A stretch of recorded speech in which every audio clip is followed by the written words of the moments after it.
How the Hungarian workers live. Source: Miten Unkarin työläiset elävät, pamphlet by Kansankulttuuri, People's Culture, a Finnish communist publishing house, 1952. Metal worker Ferenc Gergely lives in Budapest, the capital of Hungary, in the 13th district, in house number 1 on Béke út, Peace Street. Less than a decade ago, this part of the city was still part of the unkempt outskirts. Ferenc Gergely lived in miserable conditions after moving here in the period between the two world wars. How vividly he remembers that everything he owned fitted into a small handcart pushed by him and his wife through the dirty suburban streets. Many things have changed since then, in the life of Ferenc Gergely and in the lives of hundreds of thousands of his fellow workers, in the character of the suburbs and the entire city. Instead of a cramped and dirty sublet room, Ferenc Gergely now lives with his family in a modern 2-room apartment on Béke út, in a newly built workers' apartment building. Bright, spacious rooms, large and beautiful kitchen, a tiled, clean bathroom, a pretty little entrance room, a food store room and other necessities are included in this apartment, along with central heating and hot running water in the kitchen and bathroom. Ferenc Gergely pays his monthly rent with 3 days' wages, and the heating and water bills are less than 2 days' wages. Only recently, from the apartment balcony, one could still see empty property lots and houses destroyed by the war, hindering the beauty of the street. Now, in the place of ruins and piles of garbage, there are beautiful new apartment buildings, which demonstrate that Ferenc Gergely and other Hungarian workers have rebuilt their houses, their city, their homeland. Dented cobblestones have disappeared, and modern buses now drive on smooth asphalt. At night, instead of the old dim gas lanterns, there now shine electric lights. In the old days, shopping on this street was represented only by a smoke-filled bar and a miserable little shop in an old basement. But now the streets are lined by up-to-date establishments with their bright shop windows, and mothers can do all their shopping in the immediate proximity of their home. A regional social insurance clinic of the Trade Union Council has just been opened on the next street, and in the corner of the next street from there is an entire group of buildings belonging to the new school. Right close by there are 2 cinemas, nor is the nearest theater further than 10 minutes away on foot. The part of the city where the Gergely family lives, together with 20,000 to 30,000 other Hungarian families, is no longer the disgrace of the capital, but a healthy living area full of vibrant activity and decorated with flower beds. If the Gergely family decided to move someday, even a large truck would be too small to transport their belongings. They have the furniture for 2 rooms, a sewing machine, a radio, a large amount of different appliances, curtains, carpets, paintings and books, as well as the belongings for 2 children. Ferenc Gergely smiles as he thinks of all the things he has been able to buy in the past 4 to 5 years. He remembers the times when he owned only 1 shirt, and he had to be shirtless while his wife was washing it. Now the closets are full of clothes. Ferenc Gergely's face brightens when he thinks about all this, and his smile is not only due to satisfaction, it also includes a touch of pride, since achieving all these things wasn't so easy. Nothing came as a free gift, nothing was achieved suddenly.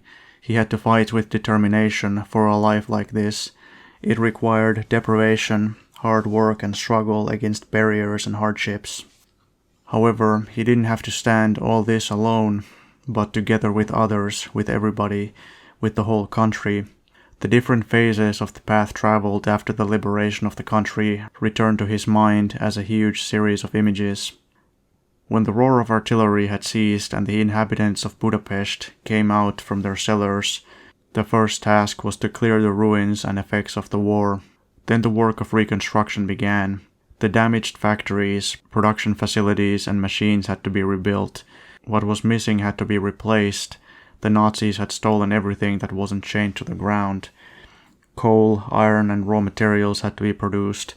It was necessary to work and fight against the enemy who did everything in his power to restore the old system, the oppression of the working class and the riches gained by the privileged classes without having to work.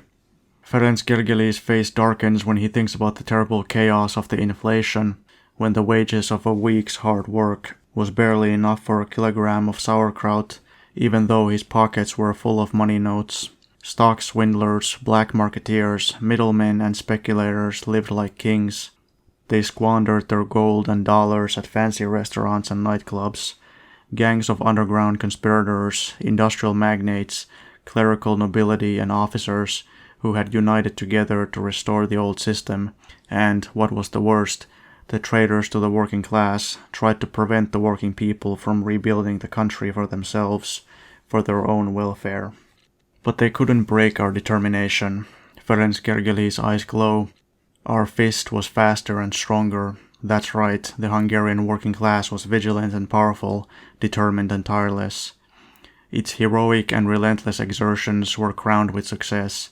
The 3-year plan of reconstruction, 1947-49, was completed ahead of schedule, and thus it became possible to implement an even broader plan for the construction of a whole new Hungary. The implementation of the 5-year plan, the pride of Ferenc Gergely and his millions of fellow workers. Metal worker Ferenc Gergely and thousands of his workmates work on Csepel Island in Budapest, in the largest production plant in the country. He is not a Stakhanovist, nor has he received medals or honors. Only the best, most skilled workers receive honors, and he is only a good worker, one of the hundreds of thousands of honest, hard workers with an average skill level. Of course, he too has ambitions. He too tries to win work competitions, studies, trains and develops his skills. The first work shift begins in the factory at 7 a.m. In the past, Ferenc Gergely had to wake up each morning at 4 a.m. because it took him 2.5 hours to get to his workplace by switching streetcars 3 or 4 times. Now he gets to the factory in 30 to 35 minutes on the Danube-Csepel metro, which means he can sleep 2 hours longer and saves the same amount on his way home. This means 2 more hours for refreshing himself, for reading and the family. On his way home, Ferenc Gergely often thinks about how much transportation has improved after liberation in Budapest and the entire country. During the war, 70% of the locomotives, 85% of the cargo and passenger trains, and 90% of the bridges were destroyed. With the exception of a couple dozen broken streetcars and buses, there were no transport vehicles left in Budapest. At the moment, trains transport more than 50 million passengers in the period of 3 months, and over the Danube between Buda and Pest, the 7th post-liberation bridge is being built. Before Ferenc Gergely steps into the workshop and to his workbench, he changes clothes. In a room with tables, benches and mirrors, each worker has their own locker. This room is adjacent to the washing and shower rooms. Everyone has work clothes suited to their work. Those working at the workbench have protective gear. Those working with fire or corrosive substances have protective clothes made of leather and leather aprons, or, if necessary, protective suits made of rubber, rubber boots, helmets, gloves, and protective goggles. If the work causes clothes to wear out very rapidly, the factory provides the workers with new clothes for free as often as necessary. The factory also provides all the protective clothing and equipment for free. The workshop where Ferenc Gergely works is completely different from the old, unhealthy, stuffy, dark and dirty workshops that he used to work in. It is very spacious, well lit and ventilated, and is kept perfectly tidy. After the liberation, 90% of the machines have been replaced with new ones, and instead of the old rattling machines, the workers now have precise modern machines that include all the protective devices. Ferenc Gergely and his colleagues, almost without exception, support the movement where workers who use the same machine, including those in different shifts, are jointly responsible for the maintenance, cleaning and proper handling of the machine. This movement is called Socialist Protection of Machines. One can work faster and easier on a well-maintained machine and thus also earns more. Machines, tools and factories no longer belong to the capitalists, but to the state and the working people. The workers know this and thus take good care of them. Ferenc Gergely works flexibly and quickly. He is not only aided by the machine, but also many other factors advancing and encouraging work. First of all, he is always aware of what he must do. Those times are gone when the director ordered him to make screw grooves, only to return half an hour later to tell him to drop it and start working on something more urgent. Instead of the old mindless running around, Ferenc Gergely and his comrades now work based on a precise plan made in advance. The workshop, the factory, every production plant, the entire country works based on exact, meticulous plans. Ferenc Gergely knows that today he will be making lathes and that he will be making them for the next 6 or 8 weeks, whatever the plan decides. He knows how many units he needs to finish each day, each week or month. He knows exactly how much he will earn. He knows that if he can invent some improvement for making work faster or simpler, he will earn more. This is not only because he will be able to produce more, but because every reform or innovation is also awarded with a money prize. Naturally, the entire atmosphere of the factory is different than before. Selfishness, envy, bickering and slandering of good workers, and oppression of the weak belongs in the past. Before the liberation, it often happened that Ferenc Gergely's work halted because of some difficulty he didn't know how to solve. Or he realized suddenly that work had proceeded too slowly, that it wasn't going as well as he had expected, or others had expected. He didn't dare ask for advice from the foreman or the engineer for fear that they might have fired him as unqualified. He couldn't get any help from his colleagues because those who knew what to do kept it as a closely guarded secret.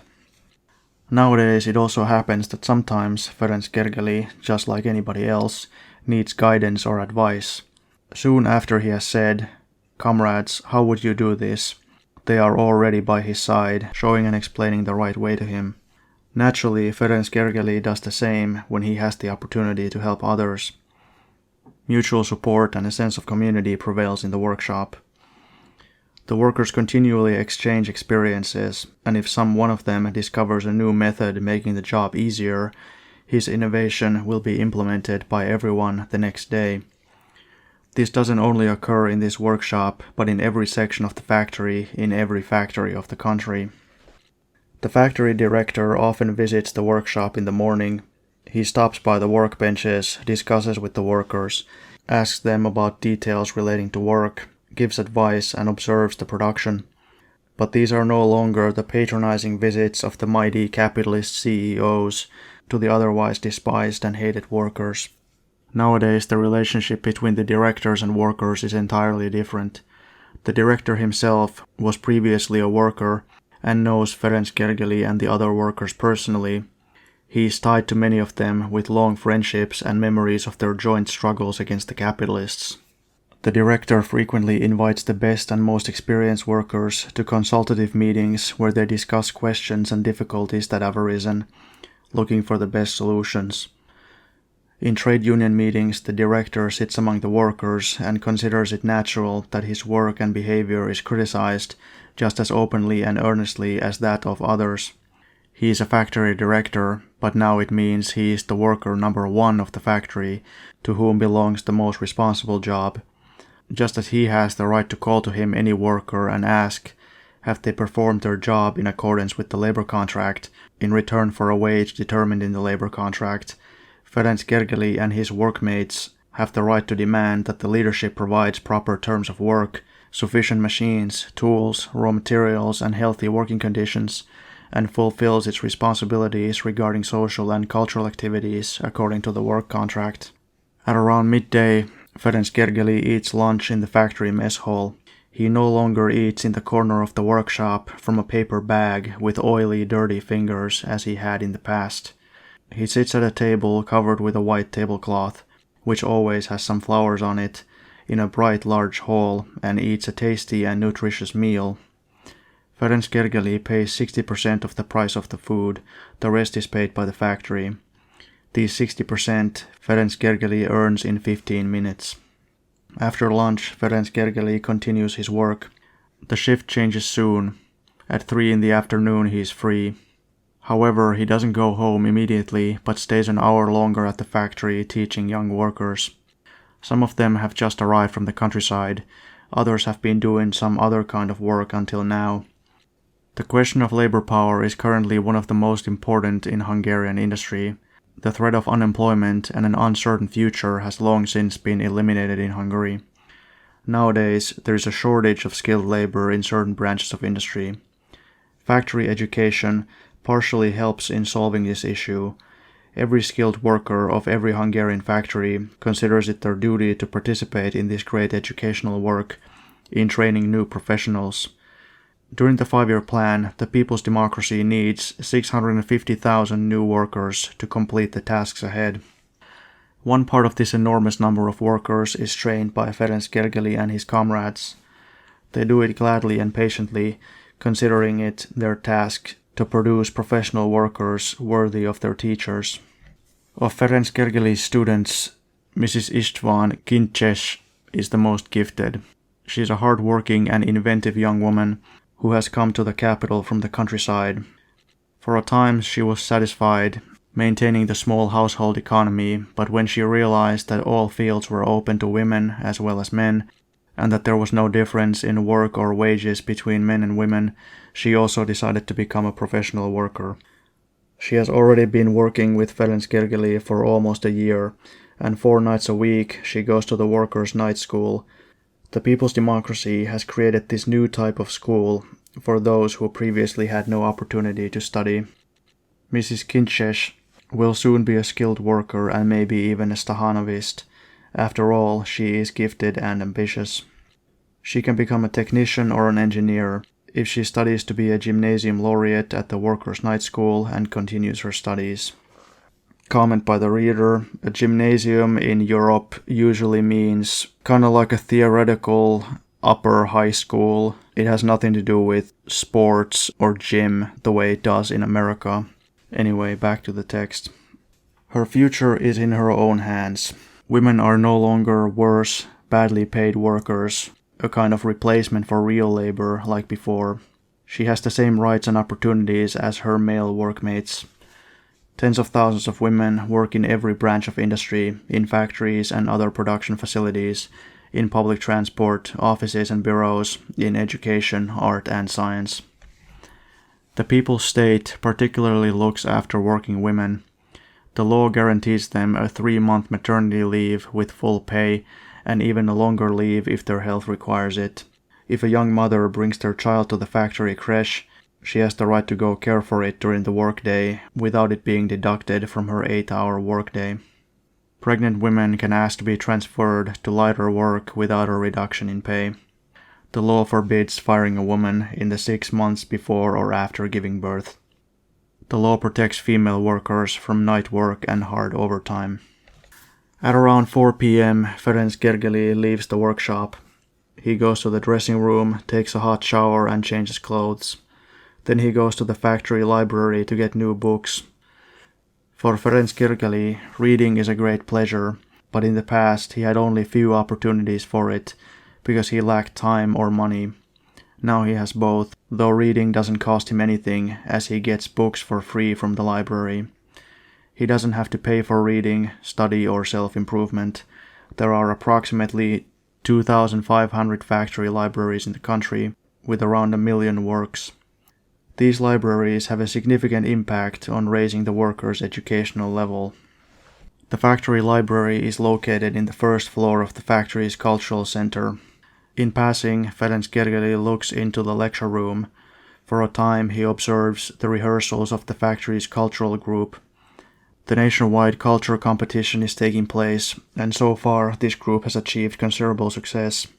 Around 6,000 culture groups from towns and factories participate. 85,000 people, the vast majority of them workers, participates in presenting plays and choir performances. Leaving the cultural center, Ferenc Gergely is surrounded by a happy group of boys on their way to the factory sports field to play football. The factory's football team is one of the best in the country and competes for the national championship. The young workers of the factory are enthusiastic athletes, and many of the best swimmers, gymnasts, wrestlers and other athletes in the country have come from among them. On his way home, Ferenc Gergely meets an old friend, János Toth, who works at a motorcycle factory. Janos Toth is in a hurry. His face shines bright with excitement and pride. Why? Because his wife... ... In the same afternoon, the district council is explaining the latest achievements to the members of the district.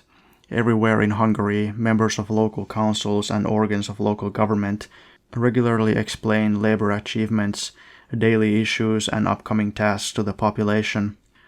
This way, the population of the district can directly oversee the work of the leaders and participate in the work of the councils. Today, the report is given by the wife of Janos Toth.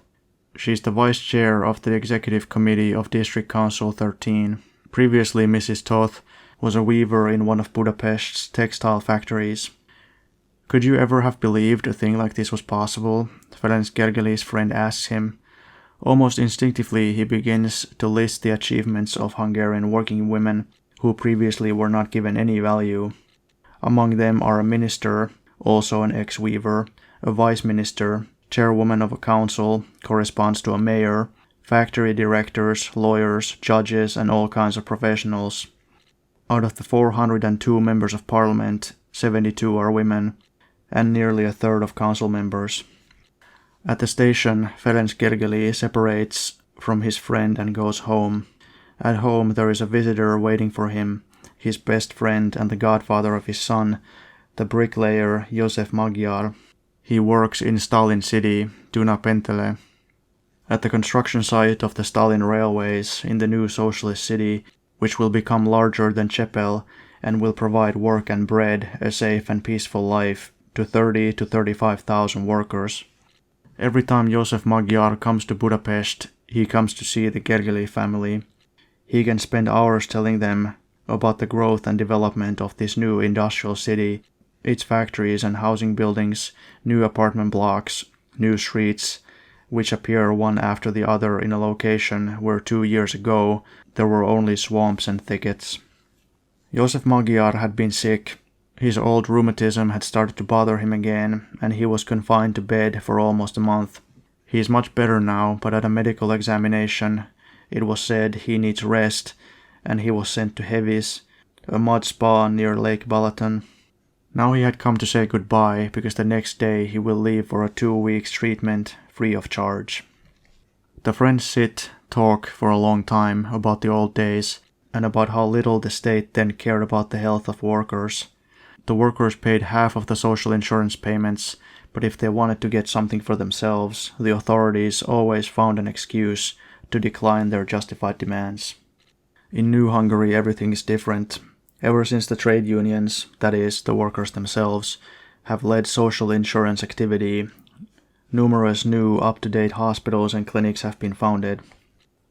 Healthcare has improved, aid to the sick has increased, the numbers of accidents has diminished, and health statistics show ever happier developments. The social insurance payments are paid in their entirety by the employer, that is, in most cases, the state. The network of nurseries for mothers and children is expanding practically every day. Compared to 1938, the mortality of small children has been reduced by a third. A social insurance council composed of workers functions in every factory. This council makes sure that sufficient safety measures are taken in the factory and that health conditions are adequate in other regards too. Trade unions take care of issues relating to the rest and refreshment and help the workers take full advantage of their paid vacations. More than 250,000 people benefit from vacation discounts, meaning that they pay only 20% of the cost. The rest is paid by the state. Stahanovists, meritorious workers, students and young workers, as well as children, can enjoy vacationing spots for free. They go to that vacation establishment which best suits their personal condition, to the beautiful spas on the shores of Lake Balaton, or the magnificent mountainside hotels that only recently opened their doors to the privileged classes. Knowing this and seeing how each day the People's State takes care of workers, their wives and children is wonderful. Ferenc Gergely has 2 children, 6-year-old Marika, who was born during People's Democracy, and a 13-year-old Joshka, who is in 7th grade of school. Joshka is a pioneer. Last summer he spent 2 weeks at a pioneer camp. and has just now gotten permission to serve for a month on the Pioneer Railway. The Pioneer Railway is the Hungarian People's Republic's gift to children. It is 12 kilometers long and travels from the most beautiful spot in the capital, Liberty Hill, to Coal Valley. All the workers of this little railway are children: drivers, telegraphists, station chiefs, switch operators, and of course the passengers. Or actually, only part of the passengers, because adults are also enchanted with this railway, which provides both utility and pleasure, and through which a sense of responsibility is allowed to develop in the children. The Pioneer Railway is one of the children's favorite amusements, and at the same time, it is one of the most interesting sights to see in the capital. Joshka is very interested in the Pioneer Railway and has often said he wants to become a real railway worker. We must point out, however, that he has said at least as many times that he wants to become a lathe operator. The boy is very enthusiastic about machines. His skills are above average, and his father knows it won't be long until he is a student at the factory. Around 7 p.m., Josef Magyar leaves. The National Theatre is giving a performance of Shakespeare's Hamlet. He has bought a ticket and is already in a hurry to get there in time. The Gergely family sits to the dinner table. They also have plans for the evening. They plan to go on a 2-hour concert on a ship on the Danube. After dinner, they walk to the river shore. They enter a bright, white, beautifully illuminated ship. The orchestra is playing cheerful music. Near the front of the ship, a jolly singing play is amusing the audience, and Ferenc Gergely and his wife lean on the railing, watching the river and the city. Gradually, they leave behind the pulsing life of the capital, flooded with light, the rows of houses on the river shore, the towers and cupolas, bridges and factory smokestacks. The ship glides majestically in the middle of the stream. The Danube is like an endless band of silver. It unites countries and nations, says Ferenc Gergely quietly to his wife. He thinks about the common goal, common wish, common desire of the hundreds of millions of people of different countries to live in peace. Ferenc Gergely fights for the same goal. He has signed the peace petitions, works selflessly for strengthening the peace camp, and together with the entire Hungarian people has devoted his whole life for work for peace, for a secure life and constructive labor. In his thoughts, the silver band becomes a symbol, a metaphor from the friendship and peace of the whole world. He looks at his happy, smiling children, squeezes his wife's hand and says, as if in a response to someone's question, quietly but with determination, "Yes, we work for peace and will secure it."